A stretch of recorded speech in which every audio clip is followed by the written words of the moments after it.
Senior IPS అధికారి AP వెంకటేశ్వరరావును తక్షణ విధుల్లోకి తీసుకోవాలని జనసేన ఇన్ఛార్జ్ రాజు విజ్ఞప్తి చేశారు.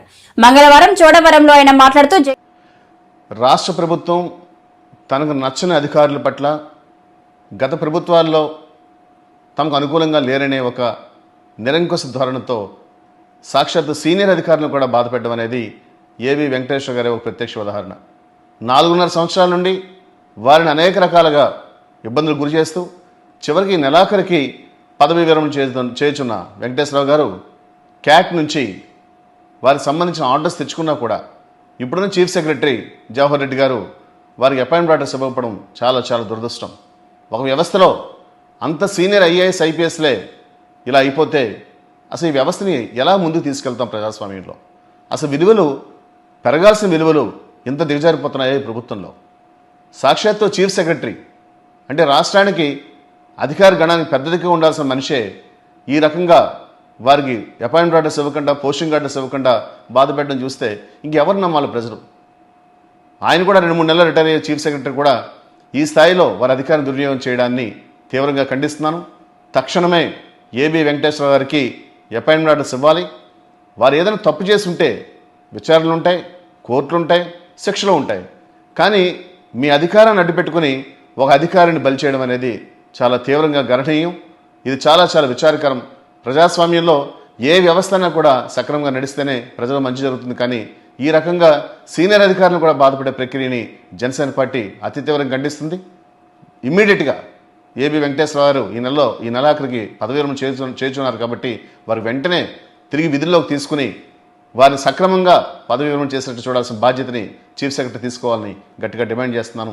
పివిఎస్ఎన్ రాజు, ఇన్ఛార్జ్, జనసేన పార్టీ, చోడవరం నియోజకవర్గం. నిన్న విదేశాంగ మంత్రి డాక్టర్ ఎస్ జయశంకర్ తో సంప్రదించిన తర్వాత ఈరోజు కార్గిజిస్తాన్లోని భారత రాయబారి శ్రీ అరుణ్ కుమార్ చటర్జీతో మాట్లాడి తెలుగు విద్యార్థుల భద్రత వివరాలు తెలుసుకోవడం జరిగింది అని రాజ్యసభ సభ్యులు ఎంపీ జీబీఎల్ అన్నారు. ఆయన దీన్ని ఉద్దేశిస్తూ ఒక వీడియో రిలీజ్ చేయడం జరిగింది. కిర్గిజిస్తాన్ అనేటువంటి మధ్య ఆసియా దేశంలో భారత విద్యార్థుల గురించి అనేక మందికి ఆందోళన కలుగుతోంది. ఆ విషయంలో మీకు అప్డేట్ ఇవ్వటం కోసం మీ ముందుకు వస్తున్నాను. ఈ నెల 18వ తేదీ 17-18 తేదీల్లో విదేశ విద్యార్థులపై కిర్గిజిస్తాన్లో ఒక సంఘటన జరిగింది. 2 గంటల పాటు జరిగిన ఆ సంఘటన అక్కడ స్థానికంగా చదువుతున్నటువంటి భారత విద్యార్థుల్ని, ఇతర దేశాలకు చెందిన విద్యార్థుల్ని కొంత ఆందోళనకు గురి చేసింది. ముఖ్యంగా ఈ విషయాలపై నా ఆందోళన తెలియచేయడానికి, విద్యార్థుల కుటుంబాలు పడుతున్నటువంటి ఆందోళన తెలియచేయడానికి వెంటనే సరైన చర్యలు చేపట్టాలని చెప్పి కోరటం కోసం నిన్న విదేశాంగ మంత్రి డాక్టర్ ఎస్ జయశంకర్ గారికి నేను లేఖ రాసి వారిని సంప్రదించడం జరిగింది. అక్కడ దాదాపుగా 2,000కు పైగా ఆంధ్రప్రదేశ్కు చెందిన విద్యార్థులు, 3,000కు పైగా తెలుగు భాష మాట్లాడేటువంటి విద్యార్థులు అక్కడ చదువుతున్నారని, వారి గురించి వారి పేరెంట్స్ కి విపరీతమైనటువంటి ఆందోళన కలుగుతున్న పరిస్థితుల్లో వెంటనే చర్యలు చేపట్టాలని కోరగా వారు సానుకూలంగా స్పందించి నాకు భరోసానివ్వటం జరిగింది. అలాగే అక్కడ స్థానిక అంబాసిడర్ తో కూడా మాట్లాడమని సూచించడం జరిగింది లేటెస్ట్ అప్డేట్ కోసం. సో ఈ రోజు ఉదయం భారత రాయబారి ఎవరైతే కిర్గిజిస్తాన్ లో భారత రాయబారిగా ఉన్నారో, బిష్కేక్ అనేది రాజధాని, కిర్గిజిస్తాన్ రాజధాని, అరుణ్ కుమార్ చటర్జీ గారితో ఈరోజు దాదాపుగా 20 నిమిషాలకు పైగా ఈ అంశాలపై మాట్లాడటం జరిగింది. వారు చెప్పింది ఏంటంటే అక్కడ పరిస్థితులు పూర్తిగా ఇప్పుడు సామాన్యంగా ఉన్నాయని, భారత విద్యార్థుల్ని ఎటువంటి ఆందోళన పడవలసిన అవసరం లేదని, జాగ్రత్తలు మాత్రం స్థానిక ప్రభుత్వం సూచించిన విధంగా జాగ్రత్తలు వహించాలని చెప్పడం జరిగింది. పదే పదే నేను వారి విద్యార్థుల యొక్క రక్షణ గురించి ప్రశ్నించగా ఎటువంటి భయపడవలసిన ఆందోళన లేదని, ఎవరన్నా వెంటనే వెళ్లాలి అని అనుకుంటే, ఎందుకంటే ఇది పరీక్షలు జరిగే సమయం, కొన్ని క్లాసులకి ఇక్కడ ఎక్కువగా దాదాపుగా 3,000 తెలుగు విద్యార్థులు మెడికల్ ఎడ్యుకేషన్ చదువుతున్నారు. 17,000 మంది భారత విద్యార్థులు ఉన్నారని చెప్పారు. అత్యధికంగా మెడికల్ ఎడ్యుకేషన్ చదివేవారే. ఇందులో సుమారు 6,000 మంది బిష్కేక్ రాజధానిలో చదువుతూ ఉండగా ఇతర ప్రాంతాల్లో మిగతా 11,000 మంది చదువుతున్నారని చెప్పి నాకు అంబాసిడర్ చాటర్జీ తెలియచేయటం జరిగింది. ఒక సంఘటన అయితే జరిగిందని, కానీ ఆ తర్వాత దాదాపుగా ప్రస్తుతం 2,400 మంది పోలీసులందరూ బిష్కేక్ నగరాన్ని గస్తీ కాస్తున్నారని, పూర్తి స్థాయి భద్రత కల్పిస్తామని తమకు భరోసా ఇచ్చారని చాటర్జీ నాకు మళ్లీ చెప్పడం జరిగింది. సో అనేక వదంతుల్ని, ఫిర్యాదుల్ని, ఆఖరికి అంబాసిడర్ చాటర్జీ పేరుతో ఒక ఫేక్ లెటర్ ను కూడా సృష్టించి వెంటనే అందరూ భారతదేశానికి వెళ్లిపోవాలి అని సూచించినట్లుగా ఫేక్ లెటర్ కూడా జారీ చేయడం జరిగింది.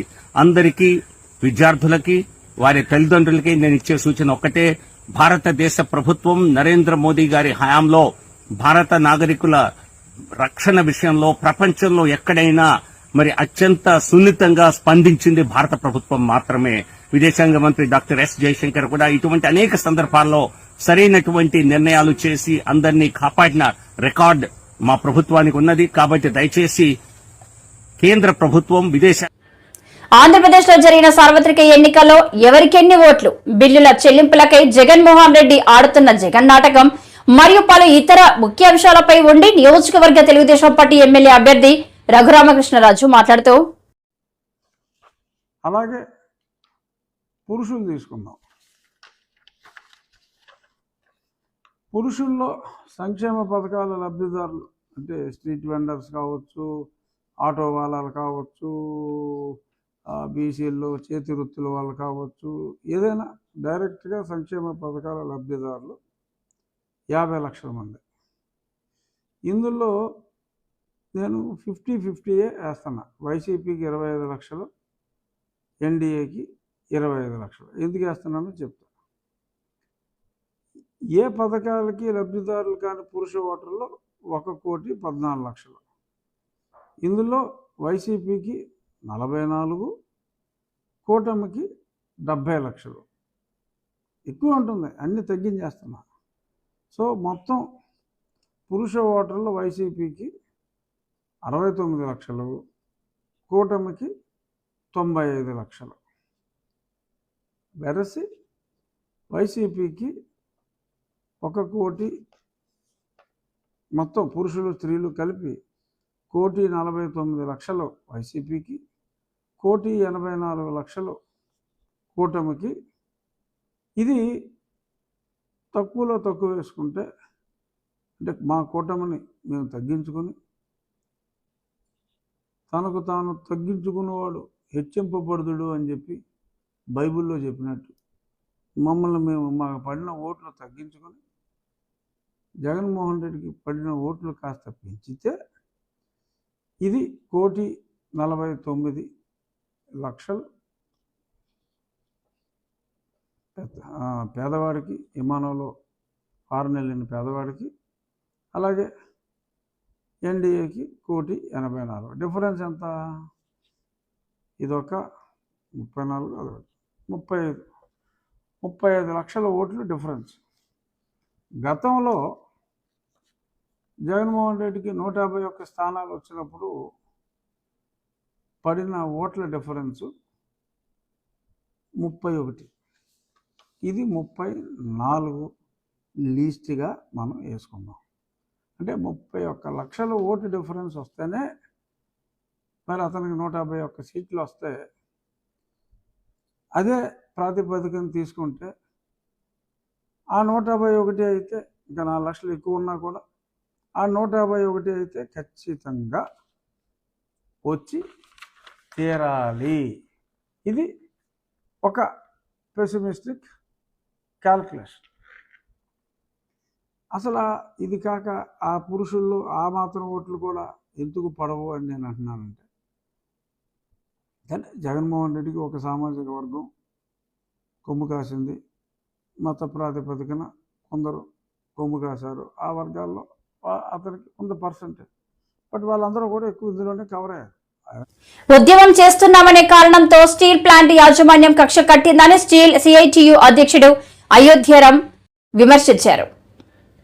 వేతనాల కోసం ధర్నా చేస్తున్న కార్మికులను ఉద్దేశించి ఆయన మాట్లాడుతూ, రేపు కూడా ఎల్లుండి కూడా ఎవరైనా శాలరీ ఎవరైనా అంటాడు. శాలరీ ఒకటే సమస్య కాదు ఇక్కడ. కదా మిత్రుడు పరంధామ గారు చెప్పినట్టుగా ప్లాంట్ని కావాలనే మన పరిణామంలో చేస్తున్న ఉద్యమం ఏదైతే ఉందో ఆ ఉద్యమంలో భాగంగానే బయోమెట్రిక్ తీసుకొచ్చారు. ఆ ఉద్యమంలో భాగంగానే శాలరీస్ ఆపుతున్నారు. ఆ ఉద్యమంలో భాగంగానే డిమోరలైజ్ చేయడం కోసం, నైతికంగా దెబ్బతీయడం కోసం గుర్తింపు మీటింగ్ పిలిచి ఈడీఓస్ బిల్డింగ్కి డీపీ రాలా. ఈడీఓస్ బిల్డింగ్ డీపీ రాకపోవడం అంటే ఎంత కిలోమీటర్ దూరం లేదు. ఈడీఓస్ బిల్డింగ్ ఏమన్నారు, గుర్తింపు నేను ఉంటే అక్కడ యాజమాన్యం 1 కిలోమీటర్ దూరంలో అక్కడ రాలేదు. అయిపోయింది అక్కడ ధర్నా ఉంది. సీఐటి కొన్ని 100 మంది వచ్చేసారు కాబట్టి కొట్టేత తింటేత భయపెడతారు కదా. నిన్న 4 గంటల గుర్తింపు మొత్తం రిలయన్స్ అంతా కూడా వెళ్ళారు, మీటింగ్కి వెళ్ళారు. సీఎండీ కాన్ఫరెన్స్ హాల్లో మీటింగ్, సీఎండీ క్యాబిన్లో ఉన్నాడు, సీఎండీ మీటింగ్ రాలేదు. దీని అర్థమేంటి? గుట్టలు తీసి కొట్టదు దీని అర్థం కానీ అది లాక్ రావట్లేదా? నిజమే కష్టం ఉంది నీకు, నిజమే కష్టం ఉంది నీకు. కష్టం ఉంది కాబట్టి నా కష్టంలో జీతాలు ఇవ్వకపోతే చెప్పు, పిలిచి గుర్తింపు మాట్లాడాలి, కన్విన్స్ అయ్యి. అరే మాట్లాడడానికే నీకు ఇగో, నువ్వు మాట్లాడడానికి సిద్ధంగా లేవు. మీటింగ్ పిలిచి నువ్వే రావు మీటింగ్కి అంటే ఇది కావాలని మన తాలూకా పేషెన్స్ని టెస్ట్ చేస్తా ఉన్నాం. ఉదాహరణ బయోమెట్రిక్ తీసుకుంటే బయోమెట్రిక్ మనం కోరుకోలేదు. బయోమెట్రిక్ లేనప్పుడు కూడా కంపెనీకి 10,000 కోట్ల రూపాయలు నెట్ ప్రాఫిట్స్ వచ్చినాయి. నిన్న ఈడో సరిపోతే ఆ బోర్డు ఎలా పరిస్థితి కూర్చొని 2018-19 500 మిలియన్ టన్నులు తీసాం కంపెనీలో. 18-19 500 మిలియన్ టన్నులు వచ్చింది. కరోనా కాలంలోనే మిడిల్ వచ్చింది. ఇప్పుడు ఎందుకు లేకుండా పోయింది? కారణం గవర్నమెంట్ కదా. నువ్వు కావాలని షార్టేజ్ చేస్తావు, నన్ను కావాలని చంపేయాలనుకున్నావు. స్లో పాయిజన్ చెట్టు ఇచ్చేస్తాను మీరు ఒక నుంచి. గంగవరం పోర్టులో కేవలం 500 మంది వర్కర్స్ చేసిన గొడవకి, ఆ కనీస వేతనాలు ఏమైనా గొడవకి 20 లక్షల రూపాయలు ఏమైనా గొడవకి 35 రోజులు సమ్మె జరుగుతుందా? గవర్నమెంట్నే మొత్తం గడగడలాడించేసి పోర్టు మొత్తం ల్యాండ్ ఓవర్ చేసేసుకున్నారా? చీల్పాడు మరి ఎప్పుడైనా చేయగలిగారు 1,000 మంది ఉండి ఓరో సమ్మె చేసాం తప్ప. అంటే ఇది కూడా కావాలని చేసినట్టు పోర్టు. చివరికి 500 మంది వాళ్ళు బయట ఉంటే 3,000 మంది నానాధారాలు లోపల ఉంటామంటే వాళ్ళతో పనిచేసి కూడా సిద్ధంగా లేడు. మనం మధు పెట్టి కొనుక్కున్న డబ్బుల్ని 650 కోట్ల డబ్బుల్ని కనీసం ఆ మెటీరియల్ అక్కడ పెట్టుకుని మన మెటీరియల్ మనకి ఇచ్చే పరిస్థితి లేదు. ఏంటంటే సమాధానం లేదు. ఉత్పత్తి లేకుండా చేసి మనకు కనపడింది ఇది. మనకు కనపడింది బయట ఏంటంటే ఇవాళ 16 mm రీబారు, 20 mm రీబారు, 25 mm రీబారు బయట మార్కెట్లో 3,000 రూపాయలు, రైట్ సార్, 3,000 రూపాయలు బ్లాక్ అమ్ముతూ ఉన్నారు. Right sir. జగన్ రెడ్డి మాట కోసం చట్టాన్ని అతిక్రమిస్తే జైలు పాలయ్యేది అధికారులే అని టీడీపీ నేత ఉమా మహేశ్వర్ అన్నారు. ఆయన మీడియాతో మాట్లాడుతూ అధికారులంతా జగన్ రెడ్డి మాటలు నమ్మితే ఇంకా అంతే సంగతులు. ఇంత అరాచకం జరుగుతూ ఉంటే పల్నాడులో రామకృష్ణారెడ్డి, పిన్నెల్లి రామకృష్ణారెడ్డి బ్రదర్సు, నరసరావుపేటలో గోపిరెడ్డి శ్రీనివాసరెడ్డి, తిరుపతిలో కరుణాకర్ రెడ్డి, భూమన కరుణాకర్ రెడ్డి, అలాగే చంద్రగిరిలో చెవిరెడ్డి భాస్కర్ రెడ్డి కుమారులు, ఇంత బహిరంగంగా తాడిపత్రిలో పెద్దిరెడ్డి, ఇంతమంది బహిరంగంగా గొడవలు చేస్తే ఎలక్షన్ కమిషన్ చర్యలు తీసుకోమనే వరకు ఇక్కడ చర్యలు తీసుకోలే. ఎలక్షన్ కమిషన్ ఆదేశాల వరకు సిట్ వేశారు. ఏదింది సిట్ రిపోర్టు? సిట్ ఎవరు ఇంకా బహిరంగంగా బయటకు వచ్చి వైసీపీ పేటీఎం డాగులు బోబో నడుస్తున్నాయి. ఇంకా వీళ్ళ దాష్టికానికి బలైపోయిన పోలీసు అధికారులు ఉద్యోగాలు పోగొట్టుకొని సస్పెండ్ అయితే దానికి తెలుగుదేశం పార్టీ కారణం అంట. నేను అడుగుతా ఉన్నా, ఏ రోజన్నా ఇన్ని సంఘటనలు మా పార్టీ కార్యాలయాన్ని పగలగొట్టారు, మా నాయకుడు ఇంటి మీదకి వెళ్ళి దాడి చేశారు, నన్ను మాచర్లో చంపబోయారు, గుడివాడలో చంపబోయారు, ఇన్ని సంఘటనల్లో మా పట్టాభి ఇంటి మీద దాడి చేశారు, ఇన్ని సంఘటనల్లో మా కార్యకర్తలు ఎంతోమంది చంపారు. తెలుగుదేశం పార్టీ ఒక్క గొడవైనా ఎక్కడైనా చేసిందా? ఎక్కడైనా సరే.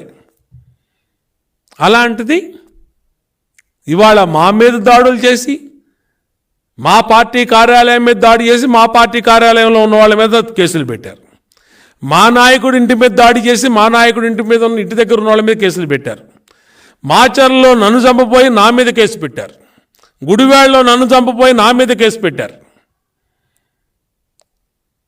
ఇష్టారీతిన పోలీసు వ్యవస్థని నాశనం చేసిన వాడు జగన్ రెడ్డి, దుర్మార్గంగా వాడుకొని వదిలేసిన వాడు జగన్మోహన్ రెడ్డి. ఎన్నికల అనంతరం కూడా వీళ్ళ కక్షలు కార్పణ్యాలు తీరక ఇంకా రాష్ట్రాన్ని రావణ కాష్టం చేస్తున్నారు వైఎస్ఆర్ కాంగ్రెస్ పార్టీ నాయకులు, కొంతమంది అధికారులు, కొంతమంది విచ్చలవిడిగా. నేను అడుగుతా ఉన్నా, సిట్ రిపోర్ట్ ఎందుకు బయట పెడతలేదు? పెద్దిరెడ్డి రామచంద్రారెడ్డిని, కరుణాకర్ రెడ్డిని, సజ్జల రామకృష్ణారెడ్డిని, పిన్నెల్లి సోదరుల్ని, రామకృష్ణారెడ్డి బ్రదర్స్ని. వైసీపీ రాజకీయ కుట్రలో భాగమే రాష్ట్రంలో అల్లర్లు, హింసాత్మక ఘటనలు అని టీడీపీ నేత కనకమేడల రవీంద్ర కుమార్ ఆయన ఈ రోజు టీడీపీ కార్యాలయంలో మాట్లాడుతూ ఈ ఎన్నికల్లో వైసీపీ ఓడిపోతుందనే భయంతో రాష్ట్రంలో హింసకు పాల్పడుతున్నారని అన్నారు. వైఎస్ఆర్సీపీ పార్టీతో లాలూచీ పడి ఉన్నారు.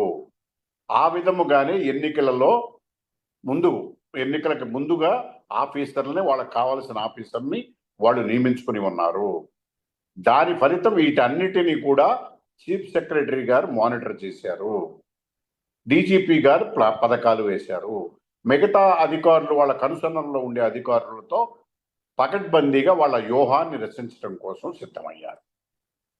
ఇక రాను రాను ఎన్నికల ప్రక్రియ కొనసాగుతున్న ముందుకు వస్తున్న కొద్దీ ప్రధానమంత్రి గారి మీటింగ్ చిలకలూరులో జరిగిన తరువాత, పోలీసుల వైఫల్యం కొట్టొచ్చిన తరువాత, ఎన్నికల కమిషన్ దాన్ని కూడా గుర్తించిన తరువాత, వాళ్ళని ట్రాన్స్ఫర్లు చేసిన తరువాత కూడా పోలీసుల్లో ఎటువంటి మార్పు రాలేదు. రాకపోగా ఎన్నికల అధికారుల విధుల నిర్వహణ కోసం ట్రాన్స్ఫర్ చేసిన అధికారుల ప్లేసుల్లో కొత్త అధికారులను నియమించమంటే చీఫ్ సెక్రటరీ గారు మళ్ళీ వాళ్ళకు సంబంధించిన అధికారులు మాత్రమే పంపించి చేతులు దులిపేసుకున్నారు. మళ్ళీ వాళ్ళు నియమించబడ్డారు.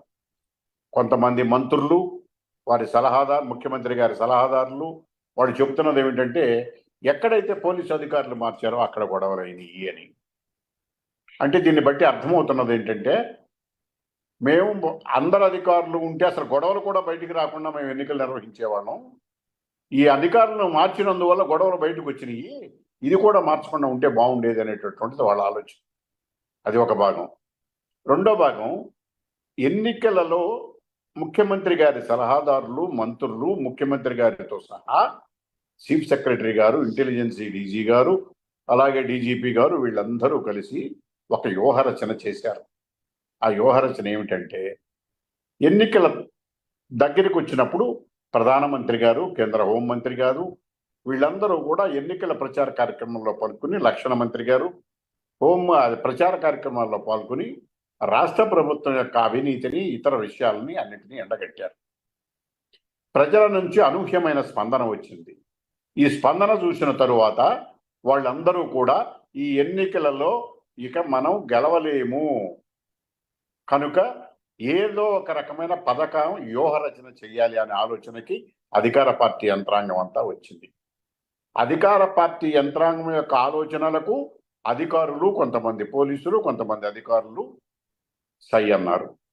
దాని ఫలితమే ఎన్నికల ముందు హింసాత్మక ఘటనలు, దాని ఫలితమే పోలింగ్ రోజున జరిగిన హింసాత్మక ఘటనలు, దాని ఫలితమే ఎన్నికల తరువాత కూడా వెంటనే మరుసటి రోజు నుంచి కూడా అనేక ప్రాంతాల్లో జరిగినటువంటి ఘటనలు. దాదాపు ఒక్క మాచర్ల నియోజకవర్గంలోనే 74 మంది తెలుగుదేశం వ్యక్తులను గాయపరచడం జరిగింది. తీవ్రమైన గాయాలు, ఒక్కొక్కరికి 10-12 కుట్లు పడినాయి. ఇదంతా కాకతాళీయంగా జరిగినటువంటిది కాదు. ఒక కుట్ర ప్రకారం, ఒక రాజకీయ పరమైనటువంటి కుట్రలో భాగంగా ఎన్నికలు సజావుగా జరగకుండా, ప్రశాంతమైన వాతావరణంలో ఓట్లు ఎక్సర్సైజ్ చేయడానికి పౌరులకు అవకాశం లేకుండా, ఫ్రీ అండ్ ఫెయిర్ ఎలక్షన్ జరగకుండా ఒక గందరగోళాన్ని సృష్టించి, ఆ గందరగోళంలో దొడ్డిదారిన మేము అధికారంలోకి రావాలని చెప్పి వైఎస్ఆర్సీపీ పార్టీ ప్రయత్నించటం, దానికి కొంతమంది పోలీసులు, కొంతమంది అధికారులు సహకరించటం వల్ల ఒక ప్లాన్ చేసుకోవటం జరిగింది. ఎందుకంటే గతంలో వీళ్ళకి అనుభవం ఉన్నది. పంచాయతీ ఎలక్షన్లో ఏ రకంగా అయితే దౌర్జన్యాలు చేసి నామినేషన్లు కూడా లాగేసుకుని వన్ సైడెడ్ ఎలక్షన్ జరుపుకున్నారో